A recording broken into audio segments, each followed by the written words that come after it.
Hi, everyone. It's really nice to have you here. My name is Ricardo. I'm part of the iGEM Design Link staff. We welcome you to judging session number 2. Please make sure that this is your judging session. We are about to start sharing your promotional video. After your promotional video, you will have up to 22 minutes to answer any questions from the judges. Remember to be as brief, clear, and concise as you can. Just student members can answer the judges' questions. With all that information clear, I will proceed to share your promotional video.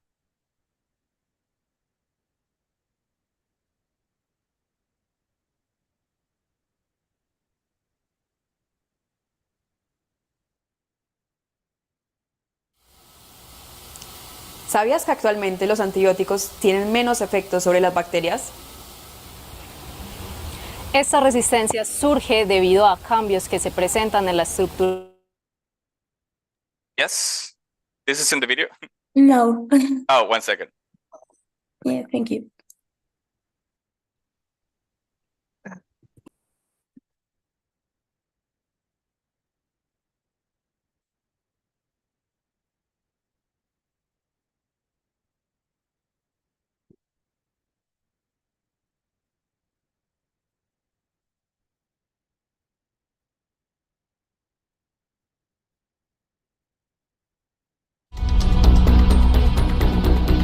El aumento alarmante de la obesidad en todo el mundo ha generado preocupación.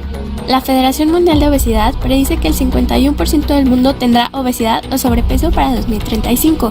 De acuerdo con Salud 2022, en México padecen obesidad alrededor del 37% de los adultos y 38% de niños y niñas. Tan solo en Tlalpan, el 25% de la población la padece. Actualmente, el diagnóstico de la obesidad se enfoca en cuestiones físicas como el peso o índice de masa corporal, lo que puede provocar estigmas del por qué las personas la padecen, a pesar de ser multifactorial. De acuerdo con expertos de la salud e investigadores, los detonantes pueden ser a nivel fisiológico, ya sea de origen genético u hormonal. Por ejemplo, los niveles de hormonas como leptina y bisfatina se ven alterados en desórdenes metabólicos. En Biotex SM abordamos este problema desarrollando un biosensor de leptina y bisfatina mediante aptámeros fluorescentes producidos in vivo, para determinación de perfiles de riesgo y monitoreo de la obesidad. Nuestra propuesta se divide en 3 partes. Se insertará en E. coli un vector de diseño propio que incluirá la secuencia de aptámeros para leptina y bisfatina. Para esto se formará un complejo proteína-aptámero que se usará para la secreción fuera de la célula, en donde el aptámero podrá ser recuperado. Lo anterior se llevará a cabo en un bioreactor perdón. Una vez el aptámero se encuentre en nivel del medio, se realizará un proceso de separación, downstream, de 3 etapas para su recuperación y purificación. Por último, se conjugarán los aptámeros con fluoroform antes de ser utilizados. Finalmente, nuestro dispositivo tendrá un diseño compacto parecido a un termómetro digital. Con una gota de sangre, el usuario podrá conocer su perfil hormonal. El dispositivo contará con hardware y software especializados en la cuantificación y análisis de los aptámeros fluorescentes para las hormonas. Se implementará tecnología innovadora para lograr una detección precisa, así como una mejor experiencia, seguridad e interactividad durante su operación. Con Biotex SM podemos lograr un futuro más saludable.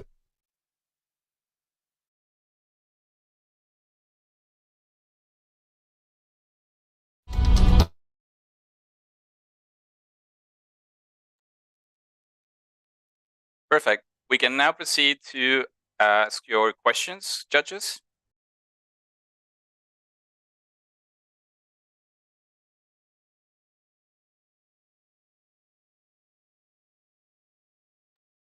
Well, if you want, I can start. Thank you guys for being here. My first question will be about the quantification that you're proposing of the protein. You explained to us, for example, how you're going to link the aptamer to the fluorophore. But for me, there was a lack of information of how are you going to link also the quencher to this complex. And sorry, and in the same way, I wonder when you have the device and you put the blood sample, for example, if there's any leptin in the sample, how are you expecting that the leptin will remove, for example, the quencher to be linked to the aptamer? So how you please explain a little bit this process?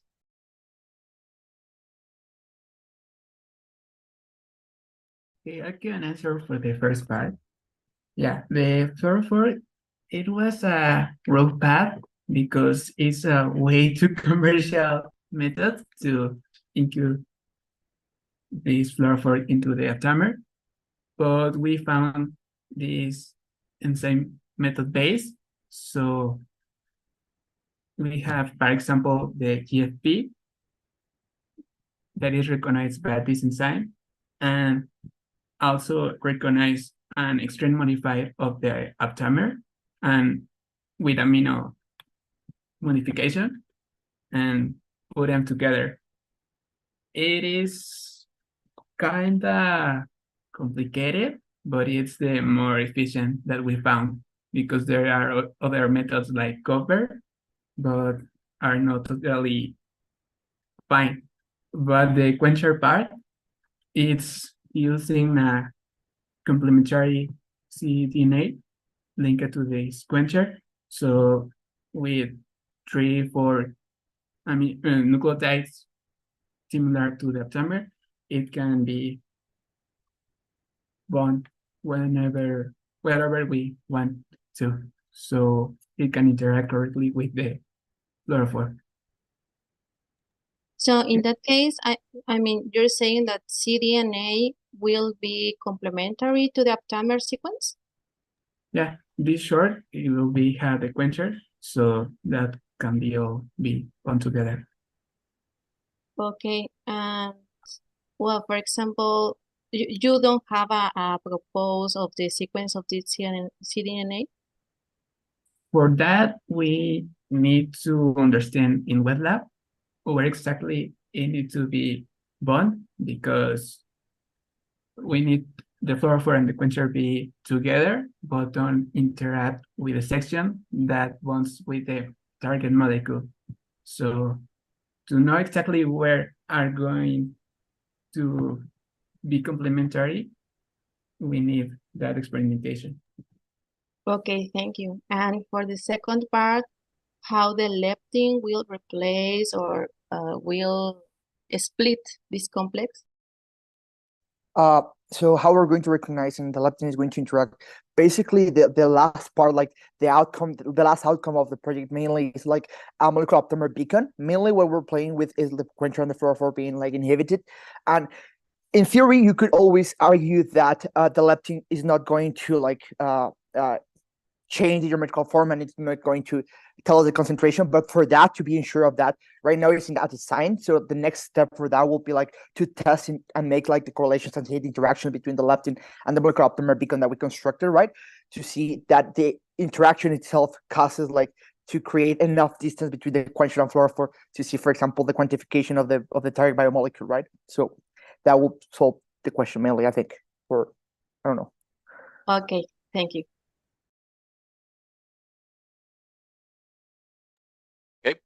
We can go to another judge's question.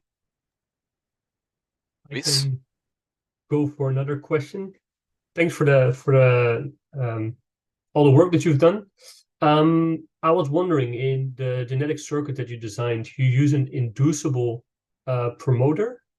Why would you want? Why was the choice for using an inducible promoter? If you want to, I would think, make as much of your aptamer as possible. Could you maybe elaborate on that? Can you repeat the final part of your question, please? Sorry? Can you repeat the final part of your question, please? So can you explain why you used an inducible promoter instead of a constitutive one? Emily, can you help me with this one? But the promoter chosen was, I think it was constitutive. Because the Gauss promoter is presented in bacteria. In that case, I might have misread it because it didn't make sense that it was an inducible one otherwise. Actually, the Gauss promoter was chosen in a specific way so that the bacteria has the promoter and it expresses the genetic circuit by its own system when GAL is present. All right. In that case, I might have misread something. Another thing that you probably can also very easily explain is, so why make use of this retron? What is otherwise the problem if you do this production of aptamers? Could you repeat the question? Why do you need this retron for the aptamer production? If you would just produce the aptamer by itself, would that be an issue? Okay, if we are looking new ways to produce aptamers, especially in mass production, we found that this field is still unexplored, but usually aptamers are single-stranded DNA. So if we use another method besides cell selects to produce the aptamer, we need to make a genetic circuit, but within that genetic circuit, of course, the purpose of the genetic circuit is not to produce single-stranded DNA, but mainly proteins. So retrons have the special ability to be a chimera between single-stranded DNA and RNA. So with all the synthetic biology we apply in the retron, we can only use the part of the single-stranded and leave out the part of transcription. And we could make a novel way to produce aptamers, especially in mass production, since it's a plasmid.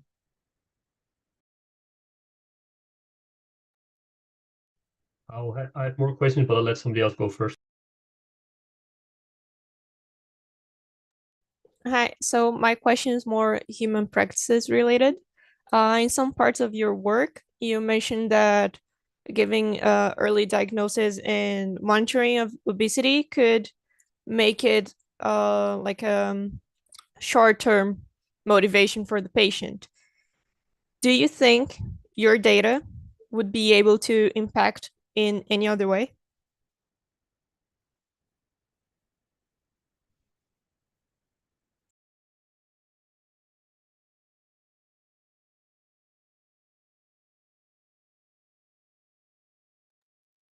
This is a question for the team. Okay, perfect. So, could you repeat the last part of your phrasing of the question? So just to catch it. Right. So your project, you're saying that you want to resolve the motivation issue with people's treatment for obesity that would be exercise. And I'm asking you if your data, the one from your device for monitoring, if that would impact in any other way. Okay, so basically what we're planning to through the device is not only just to quantify, yes, but what we're going to implement are IoTs, Internet of Things components, which are going to allow us, for example, to have servers in which we're going to long-term collect all this data in order to complement the algorithm and everything. But at the end of the day, what we're going to do is in a long-term create in this server an algorithm that can comprehend the input of the data and have profiles, which at the end of the day could categorize all individuals in these profile hormonal profiles. Why is this beneficial? This is the issue here. Normally, we all understand that, for example, obesity normally is related with exercise or a decrease of eating, right? In a long term, this is beneficial because something that it doesn't happen in the current world is that people normally sometimes don't know why they're still having these obesity issues, even though that they decrease the amount of food that they have or the exercise that they have done. So the long-term impact will be that, for example, people that didn't have a reason, for example, to know why they were sick, now they have in a long-term solution and not very uncertain, a certain quantification of or pointing out that their main issue, which will be hormonal, leading them to a long-term solution that is specific to their necessities rather than the conventional general solution that is exercise and decreasing of eating, right? So that's the long-term impact, which is attending a demographic that has not been attended in the current status quo of the world, right? So yeah, that will be through the long-term recollection of data and the apparatus and the server, right, that we are going to implement, and we told in the juggle.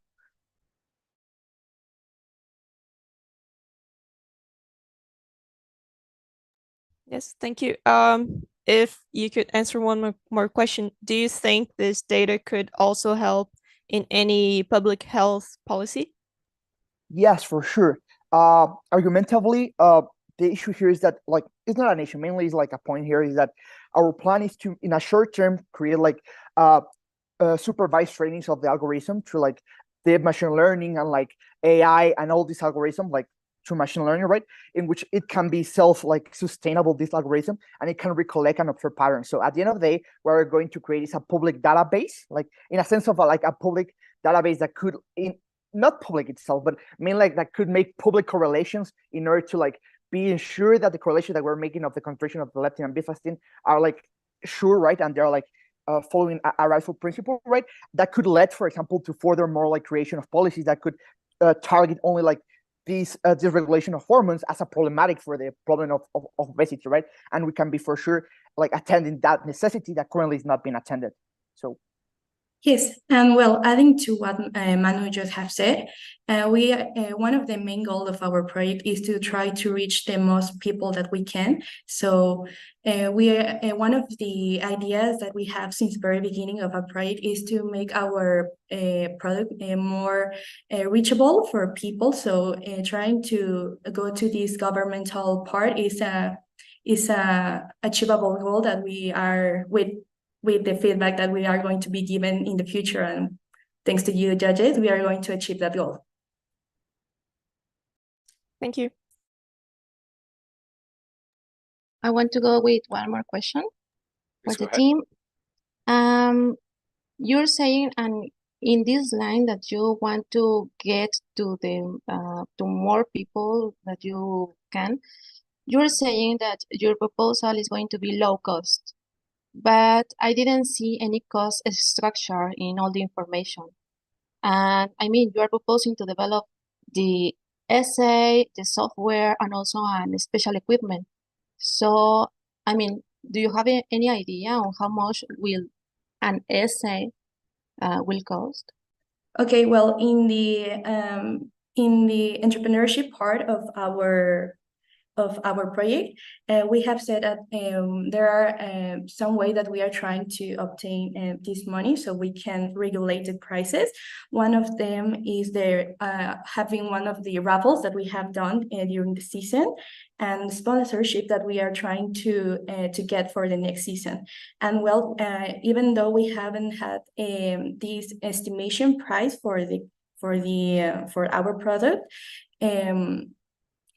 having these sponsors, this raffle, this entrance of money, we can say, we are going to be given this specific number in the future. Yes.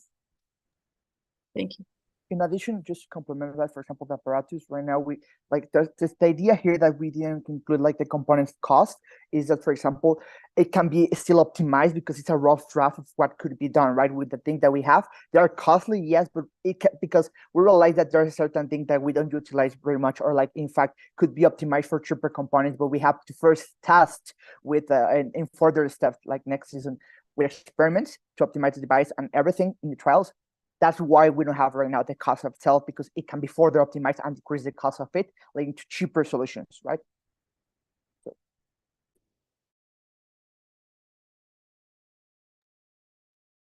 You already talk about, okay, so when you do your work in the future, you get some feedback, and based on that, you can learn. And so based on that, I was also wondering, so you've now been working on this for some time, you've learned more, got some experience. Is there anything you say you would have done differently about what you've done so far? Or are you saying, nope, we actually got it right immediately in the first time? Can you repeat like the first part of your question, please? Yeah, so based on the experience that you got now during this period, is there stuff that you would do differently? Okay, well, one of the ideas that come to my mind right now is that during the first steps of our project, we did some interviews with experts from the medical field. But I think that one one professional but that we didn't interview was a chemist, and I think that it would be a good idea to have this interview with them because they are the ones who do like these I would say I don't remember the word, but they do these tests in the lab. So they are the ones who are they are the ones who do this procedure first, and they know what to do in real life cases when they have already the results. So what should be done next? So I think that it would be a good idea to have this interview with chemists. Yeah. Also, throughout all the ideation of genetic circuits,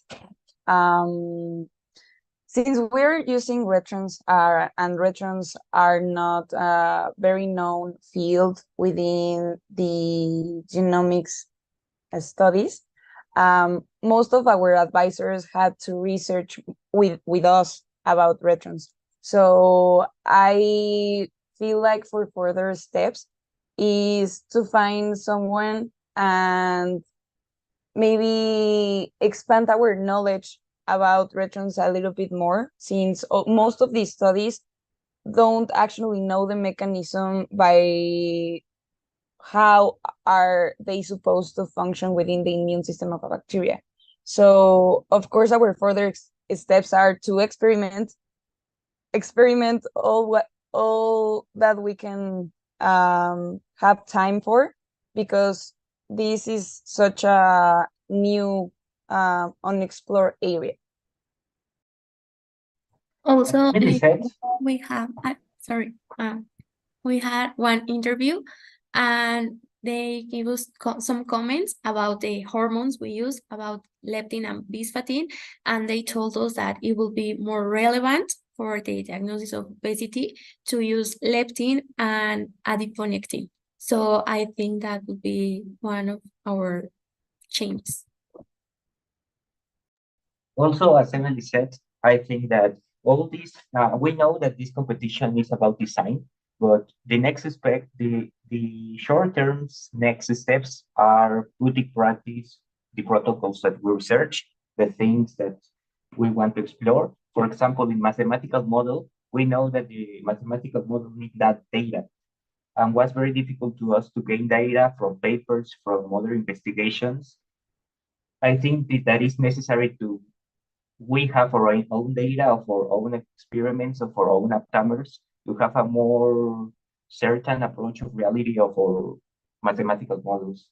So I believe that the next steps are to put in practice first our protocols or experiments, and then by knowing what's the price and knowing how much we are spending in these experiments, we can start to make a financial I don't know, a financial protocol.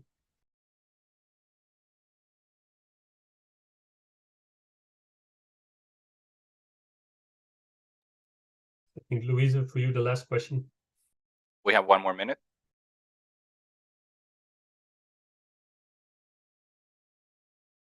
Go ahead, Daniela. Okay. One question. In what time? Yes. In what time their product will be back investment? And for the user, how viable is in this cost about this product?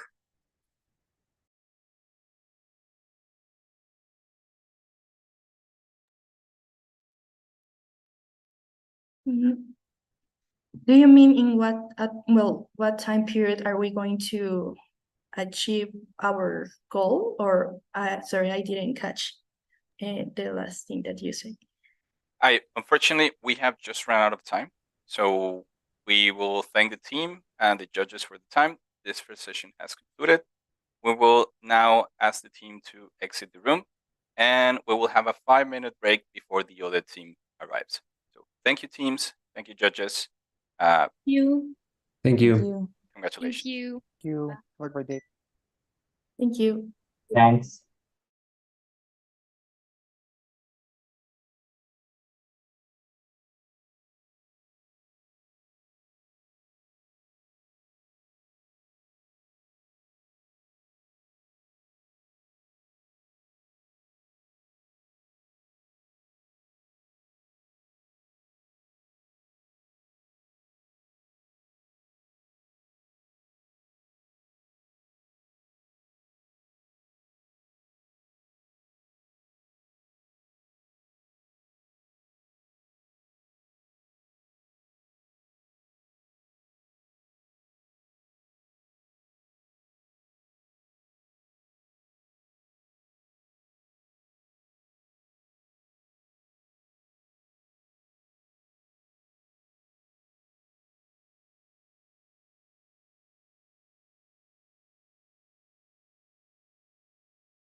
I'll be starting letting the team join in the next minute. Thank you, everyone.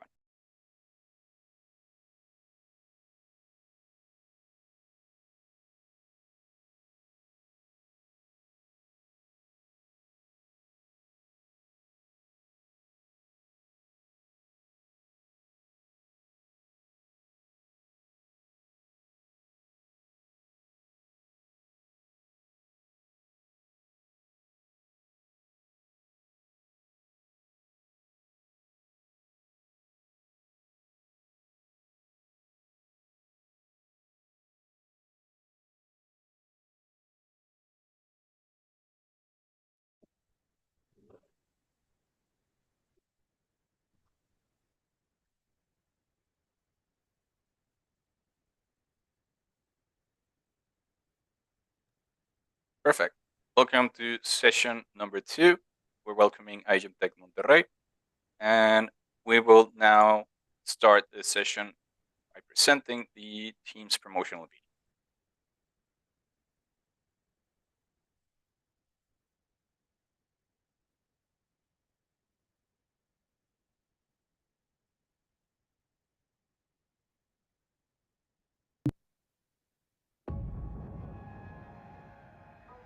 El Alzheimer es la enfermedad neurodegenerativa que ha tenido mayor impacto en México, dado que se estima que representa entre 60 y 70% de los diagnósticos de demencia en personas mayores a 65 años. Los cambios en el cerebro de una persona con Alzheimer ocurren años antes de la aparición de síntomas. Uno de los biomarcadores clave es la acumulación de isoformas de la proteína tau. La detección de estos abre la posibilidad de un diagnóstico de Alzheimer en su etapa preclínica, el cual ofrece oportunidades para tratamiento y una preparación emocional.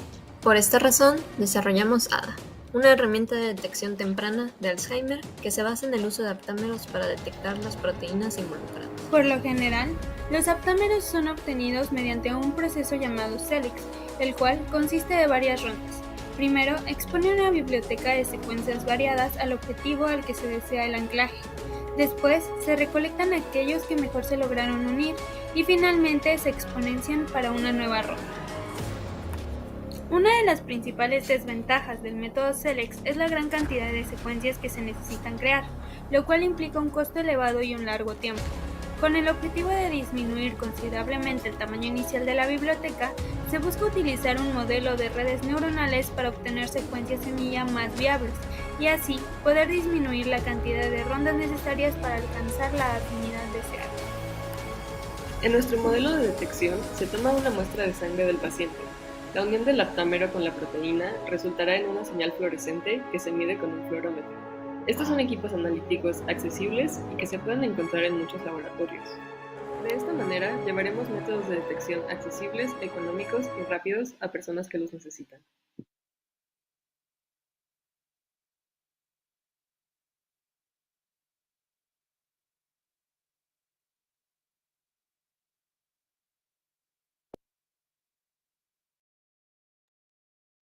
Thank you. The judges now will have up to 22 minutes to ask questions.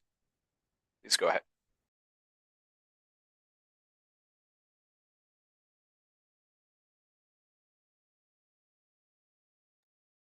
You want to get started?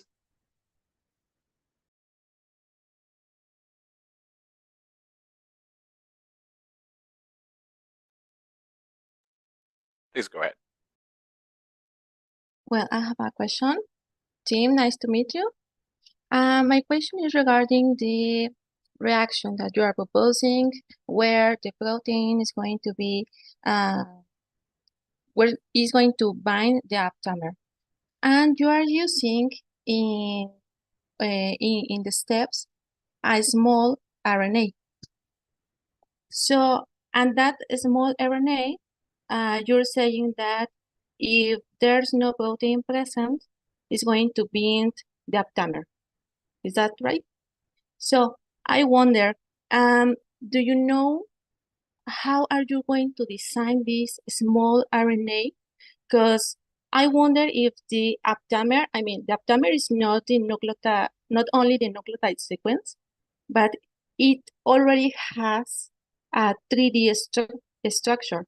So how is this 3D structure going to complicate the design of a small RNA to bind the aptamer?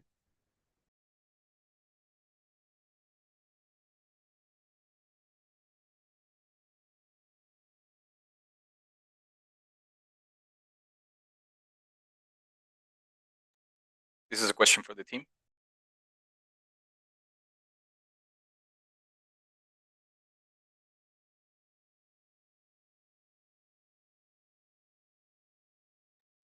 Okay, so basically, we were thinking of designing this small RNA based on obviously the sequence of the aptamer, the complementary sequence, and the AI model that we were proposing considers these three-dimensional structures. So we can design another, well, not another computational model, but take into consideration all the parameters that this model can give us, so we can adjust our small RNA. Because the model basically predicts the 3D structure of the aptamer, and using other laboratory techniques, we can know if this aptamer is folding correctly and in this structure that we are planning for it to be folded, right?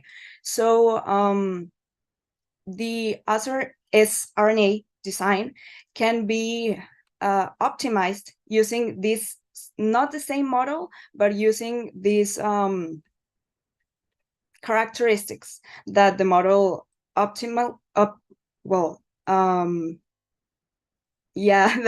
this model could give us when we get the data. Okay, so you're saying that you have to develop a new model to design this small RNA. Not develop a new model, but use the one that we already have and maybe change some parameters. So the data that is given to us by this model actually works not only for the function that it originally has, but for other purposes. Okay, thank you.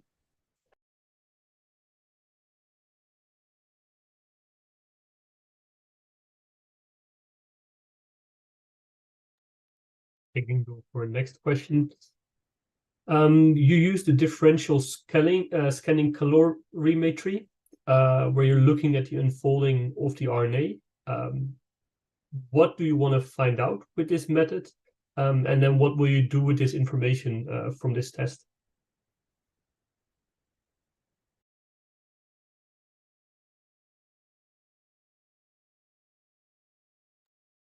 Well, basically with this differential scanning calorimetry, what we're looking for is basically knowing if the aptamer is folding in the same structure, the same way, every single time it gets unfolded.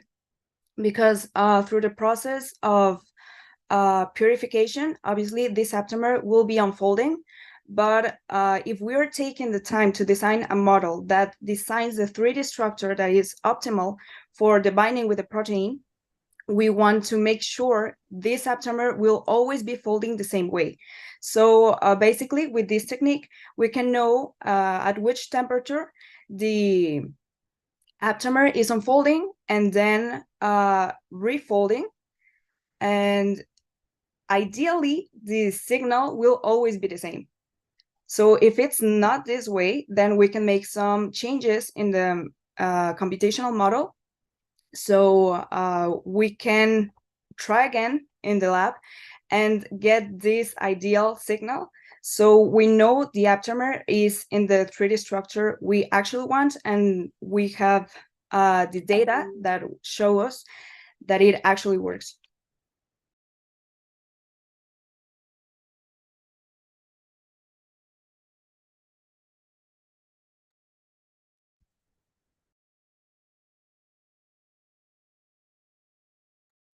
Well, I have one more question.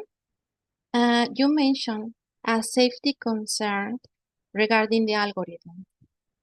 So could you explain to me why do you think this algorithm that you develop has a safety concern, and how are you thinking you could, to limit that concern?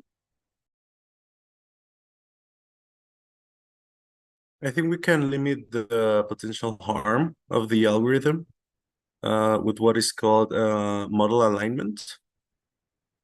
It is similar to what ChatGPT, for example, does.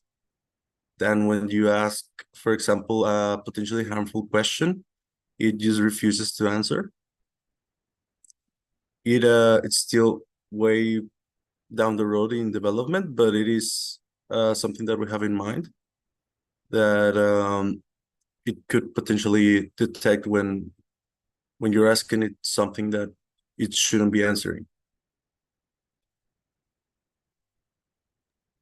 Okay, thank you.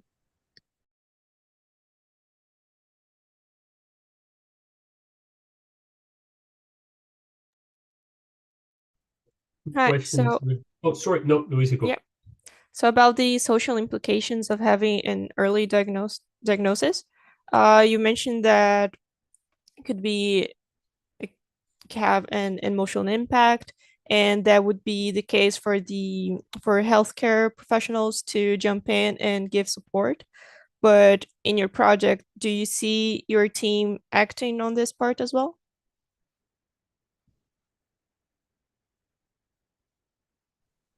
Well, yes.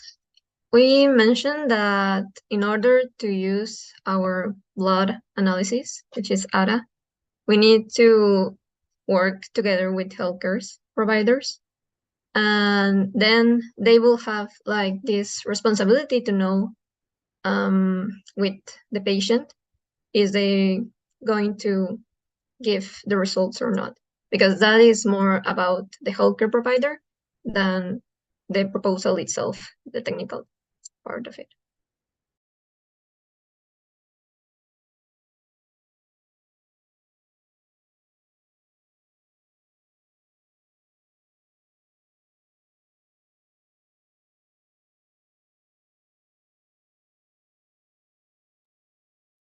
Nobody's going for next. Oh, no. Yes, go ahead.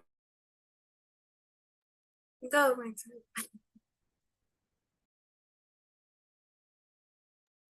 Daniela? Okay, sorry, Max. Okay, Dim, how much will ADA cost?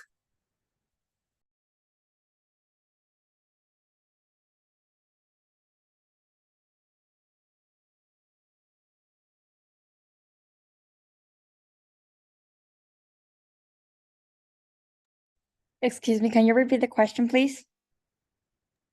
Yes. How much will ADA cost?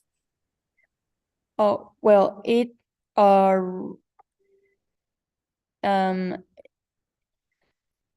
depends a little of the approach we're gonna have. Since what we are focusing on, our value proposition is in mainly in the AI software. The biggest investment will be in the capital and the operation expenses that will lead to the development of this prototype. However, there are still little expenses that has to be done, because we need to experimentally affirm that the algorithms are correct. Therefore, it really depends on how potentially open are we with our AI software. Hello, and I would like to add to what my partner Midam said, that the idea of the project and how much will the assay cost is still not defined, because in order to say how much will it cost to the public, we will have to scale up the operations, and to scale up our operations, we first have to finish the experiment.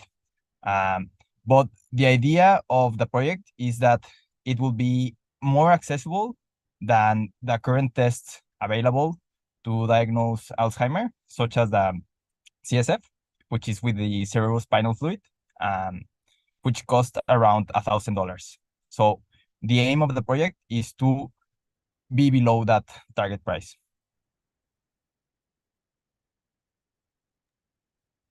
Okay, thank you. More question. Sorry, Matt. That's how long will it take for you to get a return on your investment?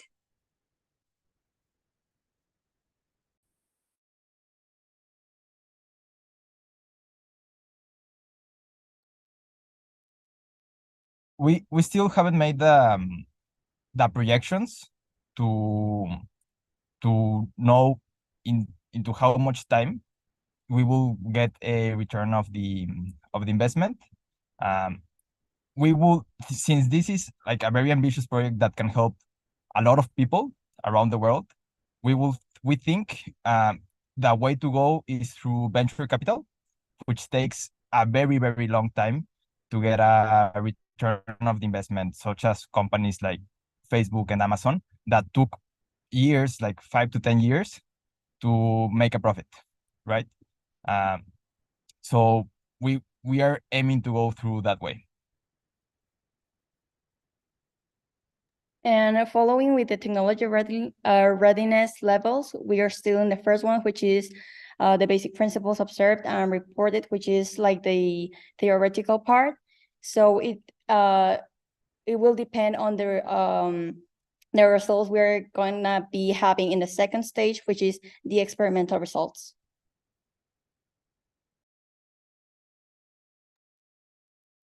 Okay, thank you very much.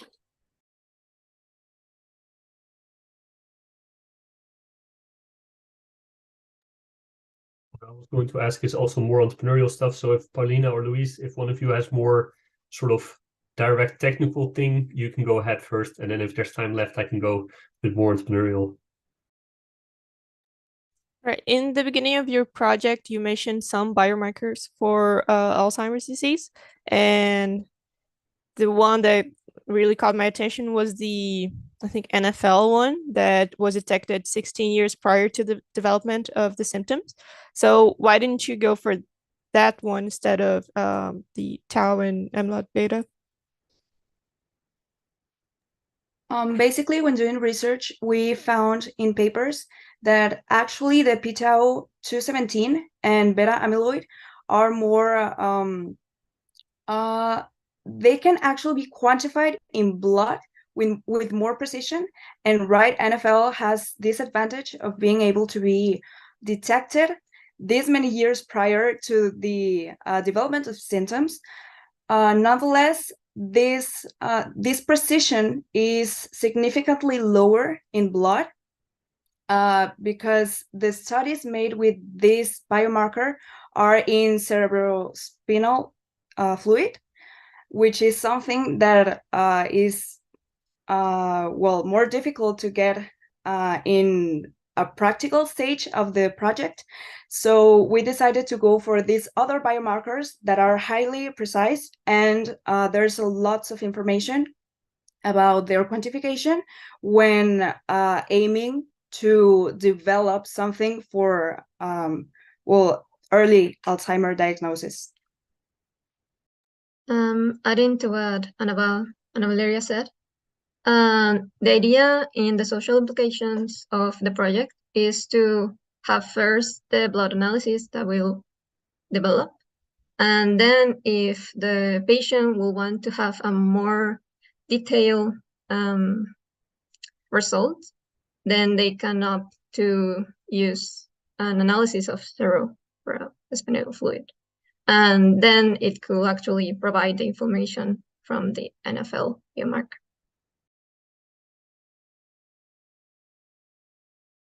Also, there's a problem that it has not been fully characterized, so it will be also a problem for the computational model.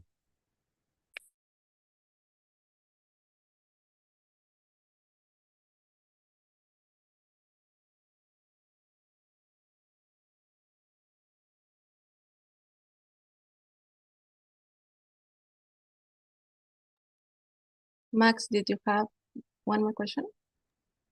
Yeah, I have also one entrepreneurial one, in the sense that you talk a bit about two different directions you could go with this. One hand, you have this model that can make you do better aptamers, and you could do something with that. On the other hand, you have the Alzheimer that you can develop this test, etc.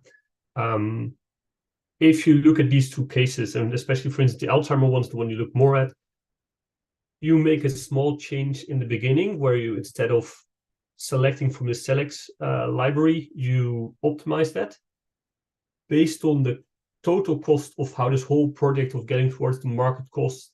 How much difference would it actually make there? And based on that, which one of the two cases do you think would have most commercial value? Well, at the end, we're still giving an aptamer pool, which has to be also going through a SELEX procedure, but it will be even smaller and even shorter with less repetitions than the original SELEX, because they have millions and billions of aptamers. And in this case, we're giving an aptamer pool of a few thousands of aptamers. So we are reducing how many repetitions of these from the SELEX phases we have to, and well, that is proportional to the aptamer pool reduction we're having with the AI software.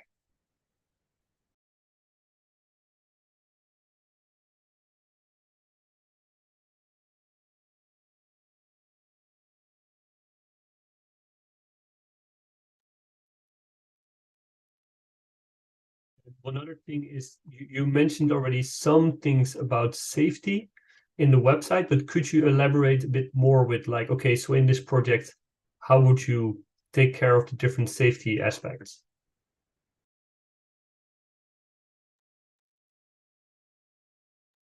Sorry, can you repeat that? Oh. Yeah, sure. Could you, you already mentioned some stuff on the website, but could you elaborate a bit more about the safety aspects and how you would take preventive measures, etc., for the different parts of the project? Yeah. Of course. Well, we had this discussion between how open the project should be if it goes fully live, because one option is also to have some sort of like academic email, something to check that you're actually a researcher. To have it also work through an API, perhaps similar to how ChatGPT, you cannot directly access the model, so that you cannot alter it completely to potentially break the security locks. So that could be an option, so that it is way safer and it's not used in the unintended ways. Also, for the practical part of this project, talking about lab, well, the organisms used are not pathogens, so for that part, there isn't some risk.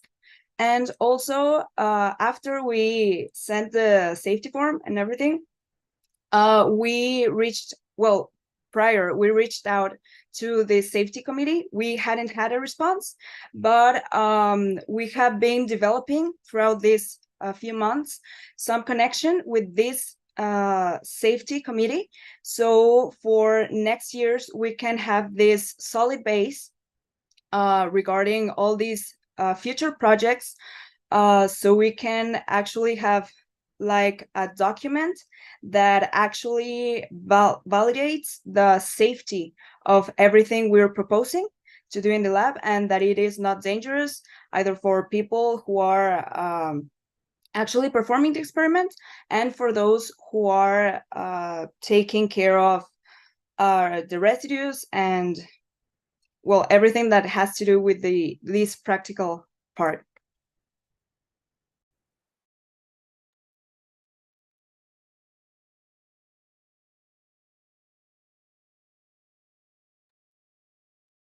Guys, you are proposing a very interesting way of expressing the aptamer in the form of a tRNA.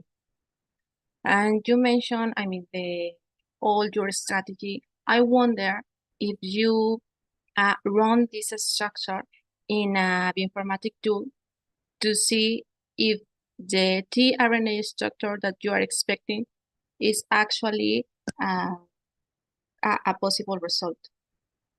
I mean, did you confirm the theoretical part with a bioinformatic tool?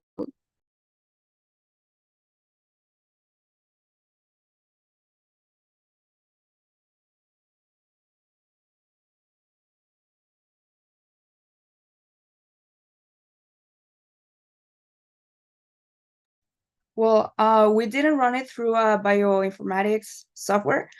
However, we had lots of research done, and there are papers with valid results, several papers that use this kind of technique. We just adjusted it to what our final product is meant to be.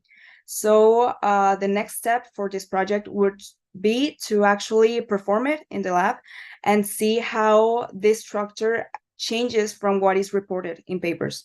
And this way we can have... Thank you, Tec Monterrey, and our judges for the questions and comments. We have now concluding this judging session. Please exit the room for the students, and we will have a 5-minute break before we continue to the next judging session. Thank you, everyone.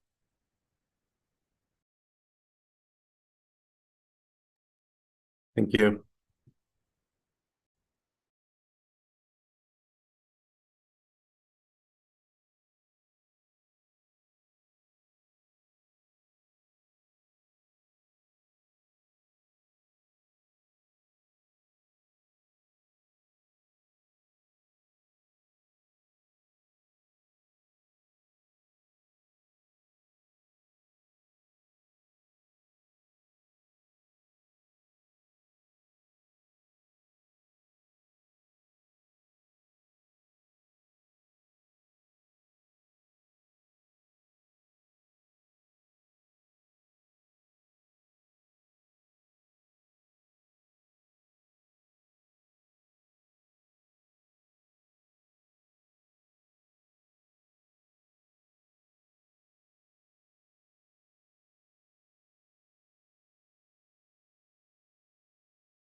I'll be letting the students in 1 more minute.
Welcome everybody to judging session number 2. We're about to start by sharing your promotional video. After your promotional video, you will have up to 22 minutes to answer any questions from the judges. Remember to be as brief and clear as possible. Just students, members are allowed to answer the judges' questions. Thank you.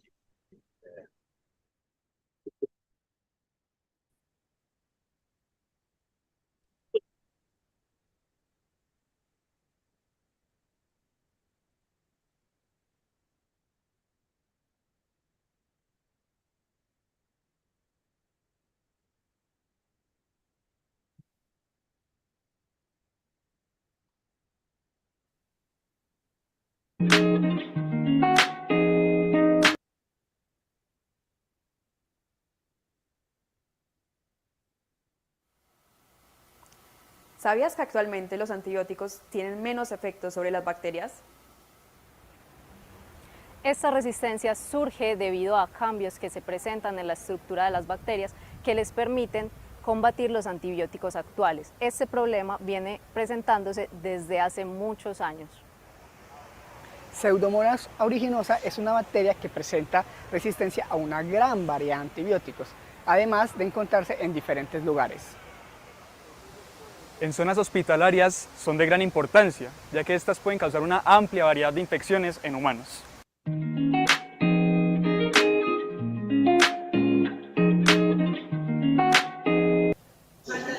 Un bacteriófago es un virus que infecta bacterias, por lo que construiremos un fago específico para Pseudomonas aeruginosa, con el cual se pretende reducir la resistencia a los antibióticos y promover el rompimiento de la bacteria. Cuando todo eso suceda, la idea es generar la autodestrucción del fago. A partir de genomas de fagos vamos a identificar diferentes secuencias de ADN. Las secuencias nos ayudarán a reconocer el chasis que vamos a utilizar. El chasis es todo el material genético mínimo para que nuestro fago pueda sobrevivir. Además, nuestro fago debe tener la facultad de disminuir la resistencia al antibiótico ceftazidima que tiene la bacteria y también provocar su rompimiento. Así podremos crear un cassette, es decir, un fago nuevo con nuevas características, las cuales harán posibles que infecte la bacteria, baje sus resistencias y la elimine. Este es solo un ejemplo de todo lo que podemos hacer con biología sintética.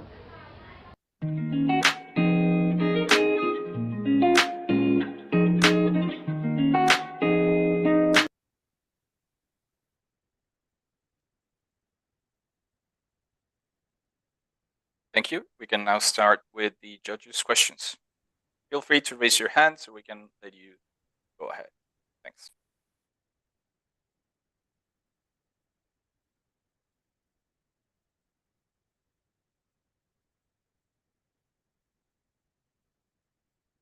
I can start. I was thinking, how would you give this kind of therapy to the patient?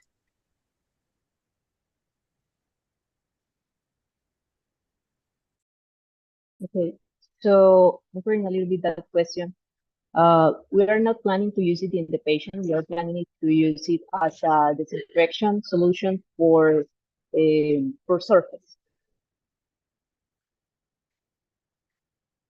Did you say surface? I couldn't understand.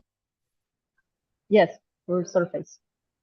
Oh, okay. So like contamination in the hospital and devices?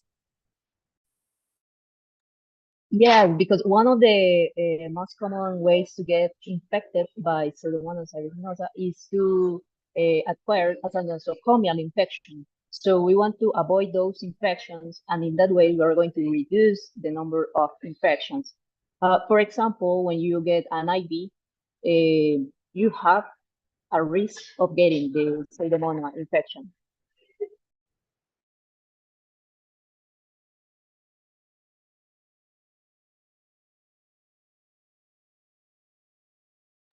Right. So I don't know if I misread it or if I couldn't locate this part, but you also said something about your therapy being specific to Hello, Luis. Yeah. I'm so sorry, but we have problems with some students we can go on, get in the meeting. I don't know why, but Excuse me, Alejandro. As an advisor and mentor, you're not allowed to answer the questions. no. I don't want to answer the question. I only want to say if it's possible to get 2 minutes or get something, because they write me and say had problem with get in this meet, but I don't know what is the reason. We need to continue. We'll consider it by the end. But for now, we need to let the judges ask questions. Okay. So I was just continuing. So in your project, you said that there's some specificity to the bacteria in question, the aeruginosa, right? But not the microbiota, so that it wouldn't affect. So in this case, you would apply your therapy to the devices so that when they're used, they don't affect the like skin microbiota or like surface microbiota.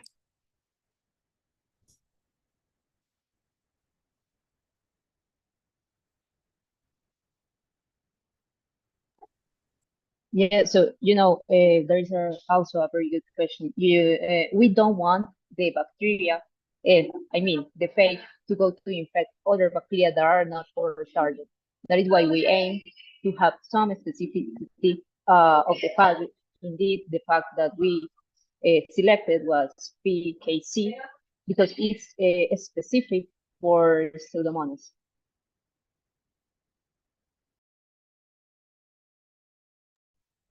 Okay, thank you.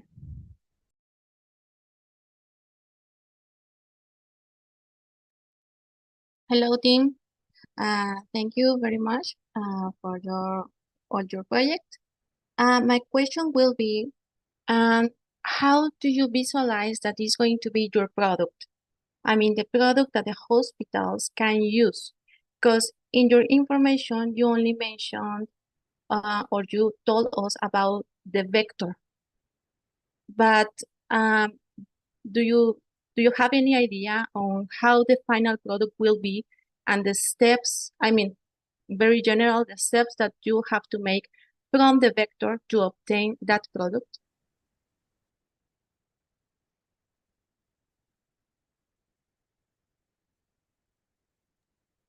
So I think that I'm going to translate the question to the team members.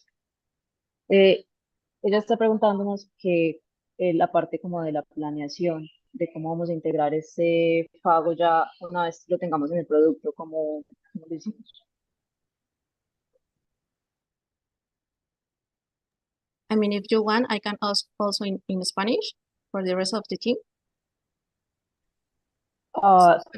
It will be great, but I don't know if it's allowed. I don't know. We will allow it for this occasion. Okay, thank you. Chicos, en su proyecto ustedes nos hablan sobre el vector que ustedes están construyendo y diseñando, pero ¿cómo va a ser el producto final que se le va a ofrecer a los hospitales para desinfectar equipos y áreas? ¿Cómo sería ese producto y cómo lo obtendrían a partir del vector que ustedes nos están describiendo? The answer, however, it should be in English so all of the judges can understand. Hello. Listen to me.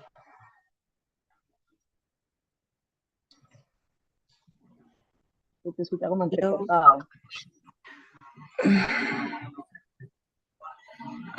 Y así, es que la cámara de pronto hace que sea más lento. He's going to turn the camera off to avoid like any connection issue. Bueno, puedo responder en español o en inglés, no importa. Como quieras, si quieres responder en inglés o si quieres responder en español y te traduzco. It would be best in English if you can, so all of the judges can understand the answer. Okay, I'm gonna be try answer in English. We think that we can't use the vector in a product like splash, como dispersar. Okay. Disperse the product like in the hospitals, disperse quaternary ammonium, like Laura, no sé cómo decir, como dispersarlo en forma como si fuera pesticida. She's trying to say that we would like to use for product as a spray to spread on the surfaces, for example, as when people asperse pesticides, but in this case it's not pesticides, it's like the same mechanism as nebulization of solutions.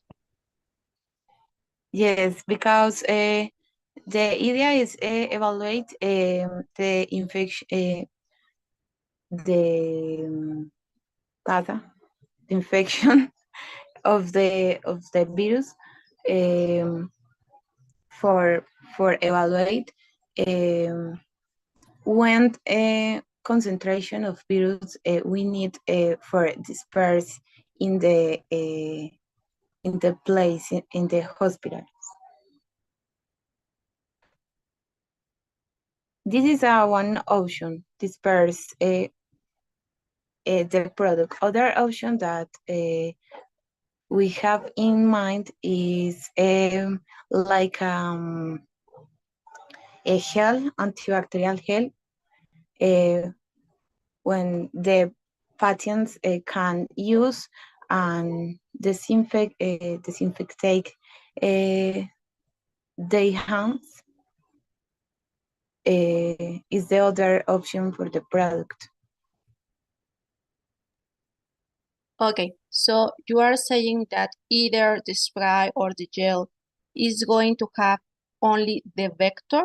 I mean, the vector is the one that you are going to put on the surfaces? Yes, only the vector, because the vector have a genes deleterious, inducible genes deleterious, and we can't control this vector in this form. But the gel or the spray have only the vector. Thank you. Hello. I want to say something extra. It's like, well, the reason for using an aerosol is because the body is such a complex environment, taking into account the immense amount of variables that need to be taken into. So, especially how the phage will be distributed, like in the bloodstream, and how much it will be regulated. So it's so complex to think about all of that. So the project is intended to be used on surface through an aerosol. Is made for surface, such like preventing room beds. It's because, well, superbacteria are very appalling today, so we raise this possibility. Thank you.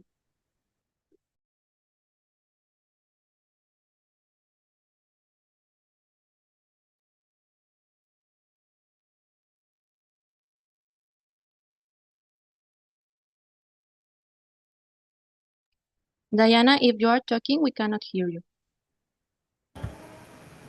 Hello, can you hear me now? Yes, perfect, thank you. I want to congratulate the team. It's a very interesting topic we have to start working on, antibiotic resistance. And first of all, I would like to ask the team, have you considered or have you have an idea of how much change are you expecting on the strains? Because there are enzymatic and non-enzymatic ways you can approach antibiotic resistance.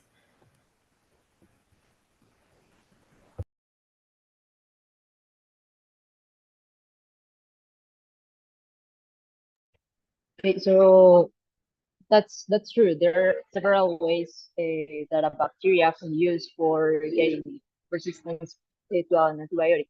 But in this case, we are focusing in an antibiotic that is that it's called Cepal design, and it uses the beta-lactamase to fight antibiotics. So we are designing, I don't know if maybe Tatiana wants to talk a little bit more about the design, but we designed a genetic construct to interfere with the enzymes that are critical for the beta-lactamase production and the overall generation of antibiotic resistance.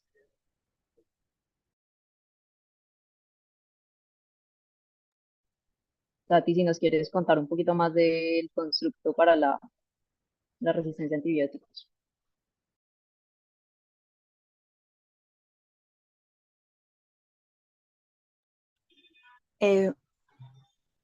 Hello. About antibiotic resistance. Okay. The construct about that is consists basically in a CRISPR-Cas systems, but this system is modified. We select the genes specific or case genes the specifics in the way of the synthesis of beta-lactamases in Pseudomonas aeruginosa.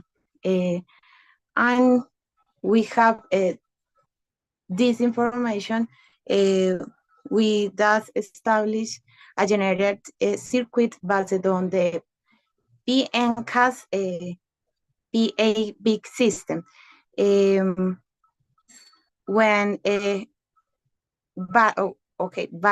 base conversion through a desamination reaction without generate a double-stranded DNA break or use a DNA repair template because the bacteria don't have a system to the repaint the double-stranded DNA break.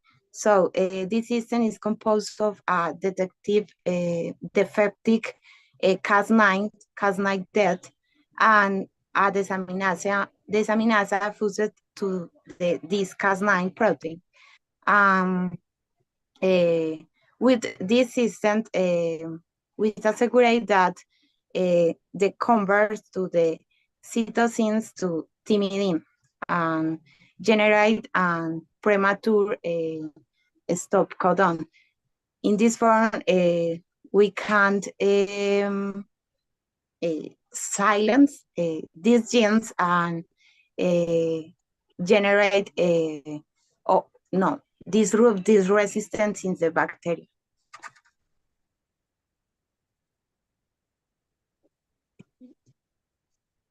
I don't know if I clear. It's difficult in English.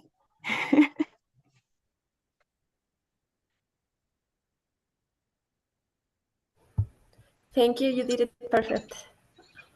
Thanks.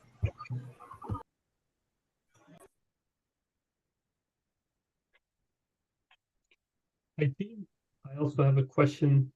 In your design, you use a barcode. What is exactly the use of this barcode, and how are you planning to make use of that in your experimental work? Okay, so as a part of the design of the genetic core, we had to take some of the genes. We had to erase some of the genes to make more space for the new genes that we were going to add because of the genetic cassettes that we were using.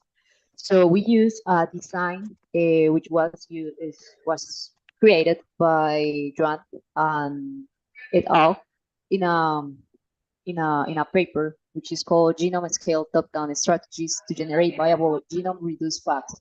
So we took the design that they have. They use a system of CRISPR-Cas with homologous regions for taking off those genes from the phages and to reduce the size of the genomes.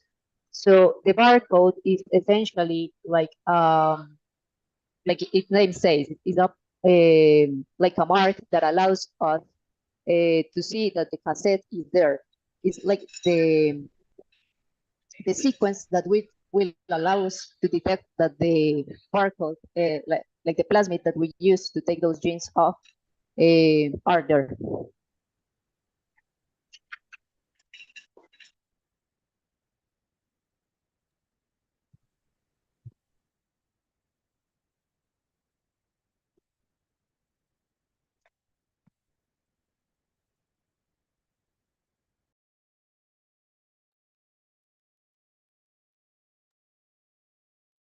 I can ask one more question. What was the rationale behind using this sort of synthetic phage that was made from the consensus of several different phages instead of using one that's existing and that you know targets Pseudomonas already?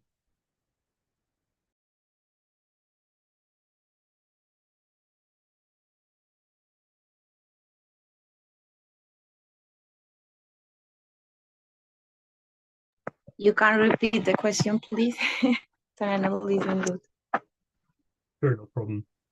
So you use this consensus of several different phages, and based on that, create a new synthetic one, so to say, instead of using an existing one that you modify. Why make this choice of creating a whole new one instead of modifying an existing one? Okay, so that's a really nice question, because one of the challenges that we had with this page is that we didn't have a lot of information about the proteins that it has. Most of them are hypothetical proteins. So when we were trying to reduce the genetic form, we had to use the alignment of those other pages that were close to my page. That will give us like an idea of what are the essential genes that we need for our page to function. So it's not like well, the idea for making for choosing those pages was to try to find a consensus genetic chassis.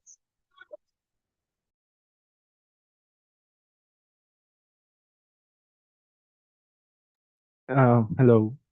Yeah, an existing page was used, but the different functionalities were implemented through it, because we thought it was more appropriate to have a starting point, but not depend on it. So we use information that had some credibility, and track record. Is like our parameters for use all this information and the literature, because like Laura was saying, there's not much information, especially with the mechanisms into make less into bacteria and get down the resistance. So that's because we use an existing page that implement all the functionalities before.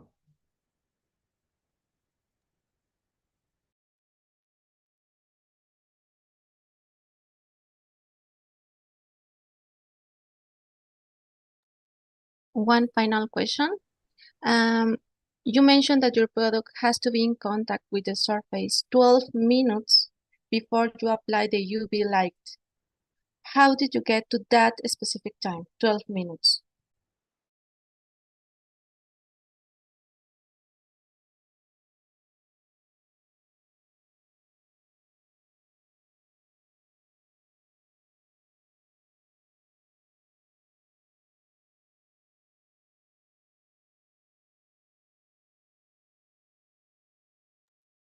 So we are taking into account the resolution time of the page.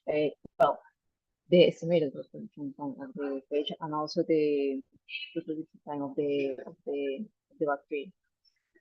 So we choose that specific amount of time.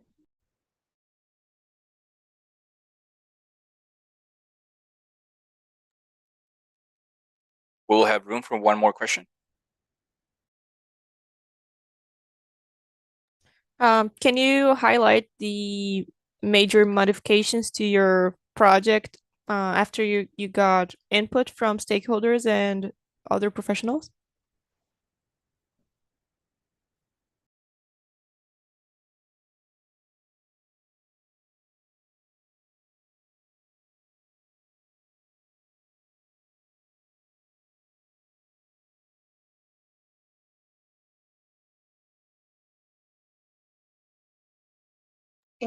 You can repeat the question, please. I have very bad connection and I don't understand you and I sorry because I don't have the background, but I don't know how. Okay. So after getting input from your stakeholders and other professionals, what was the major modifications that you did to the project?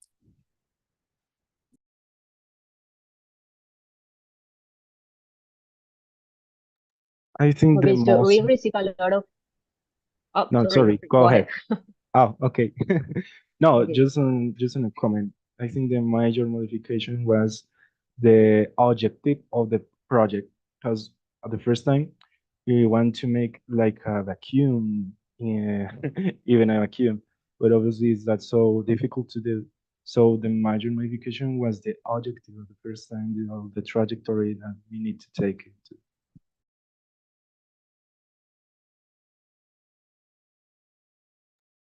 So I agree with Nicolas. Like one of the major changes was that changing the direction of it.